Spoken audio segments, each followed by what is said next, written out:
one long string with what they call a bite here, or loop. Bunk.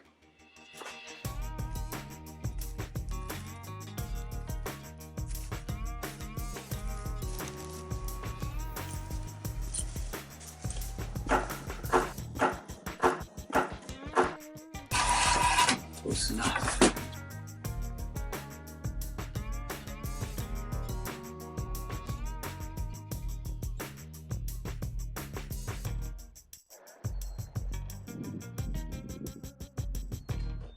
Action.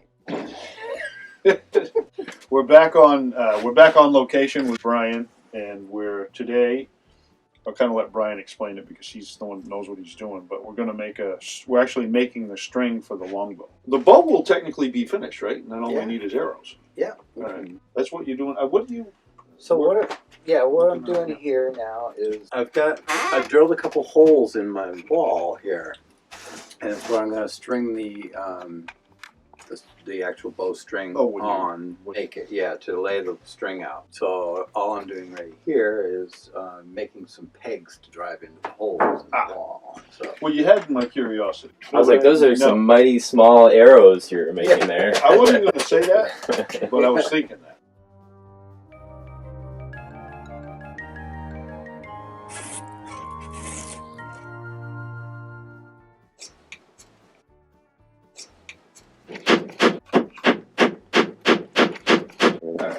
What we're doing is I'm going to lay the string out between these two pegs. Where did you get the string, Brian? This came from Three Rivers Archery. Awesome. Yeah. And we're doing it this way because we... Well, they'll make up bowstrings, but they didn't... their length is limited. It's what they offer for what they call a Flemish twist string. So because our bows are a bit longer, I just decided to get the string and make it ourselves. I think that's a great idea. Yeah. No, and a lot of people do make their own anyway. That's why they sell the string. This is almost like what they go through to dress a loom. Mm-hmm. They have a warping frame or warping board, whatever, and they have to lay out their strings in just such a way. So I've got the string all laid out on these pegs here, and we're going to twist them together. But because the string is doubled over to make, this is going to be the loop end. All right, my bowstrings have one loop end. Okay, because they loop over and then they get twisted together, which below the knot, below the loop, it's going to be doubled, but at the loop it won't be. So I've made some short pieces to add to the loop, which will make it the same diameter going around the loop as the whole rest of the string. Don't want this to be the weak spot. So you take I got 5 strands here, and I want them staggered a little bit so that you don't end up with a big lump in the string. And if that doesn't sound, if it's not clear to you right now, it will be when we get to it further. Okay, so I've staggered the ends of the string so that they taper down to just the single. I'll do the same with this one.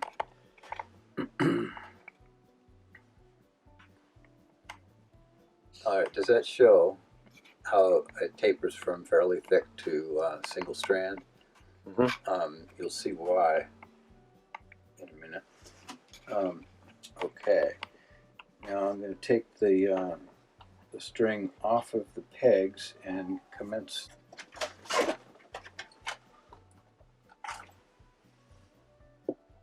You need light over there, Brian? No.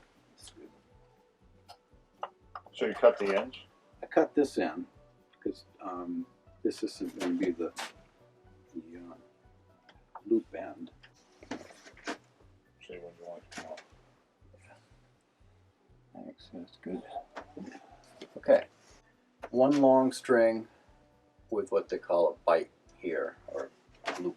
Like I was saying, when you bring all the strings together and twist them together, they're going to be this thick, but going around the loop, they're half of that. So we introduce these little bundles of joy. Add that to that, and this to this. Now I get it.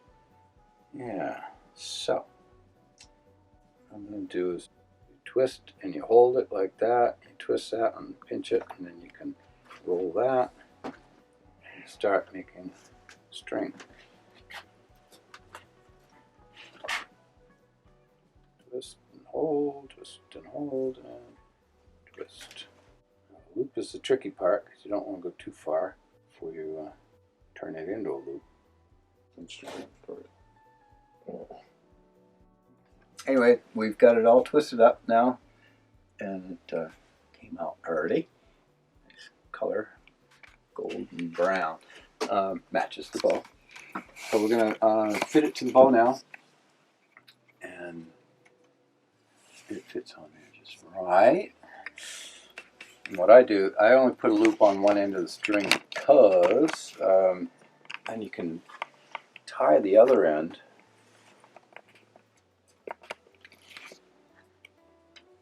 on.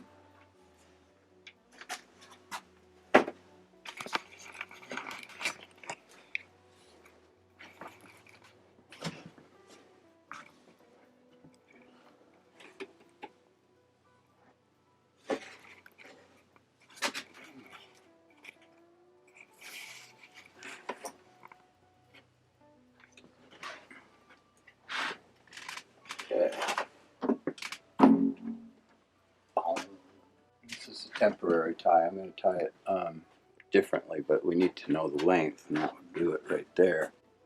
All right, so that's good for a temp, and then we'll disconnect it down here.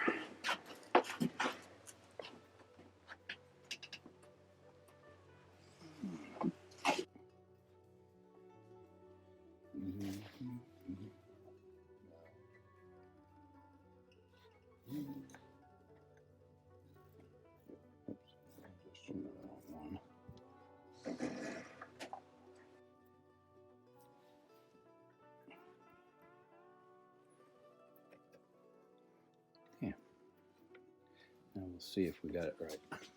Maybe just a tad. It's shorter than it was. No, it's not. That's pretty good. Good. Bunk. Ta-da. We'll get you draw that back. Hopefully the tiller is all still good.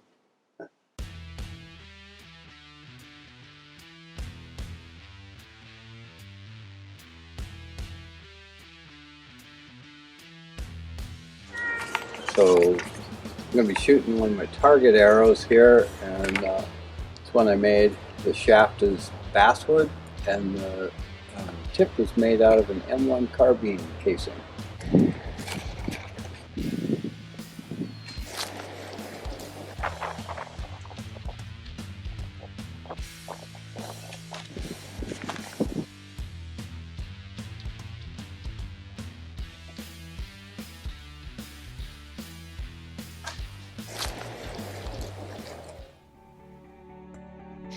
But this is dogwood. You can see they grow pretty straight.